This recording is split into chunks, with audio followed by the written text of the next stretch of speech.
నాకు ఇద్దరు ఆడపిల్లలు, వాళ్ళకి పెళ్లి చేసి పంపించాలంటే ఖర్చులకు ఒక 5 లక్షలు, బంగారం అది తీసుకోవడానికి మరొక 5 లక్షలు, మొత్తం 10 లక్షలు.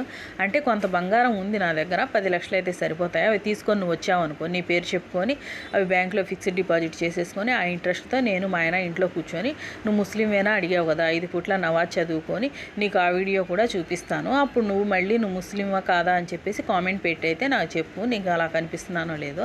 మా ఆయన చేసే పని అదేనమ్మా, లైటింగ్లు వేయటం, డెకరేషన్ చేయటం, దేవుళ్ళ డెకరేషన్ చేస్తారు, మైక్ సెట్టులు అలాంటివి పెడుతూ ఉంటారు.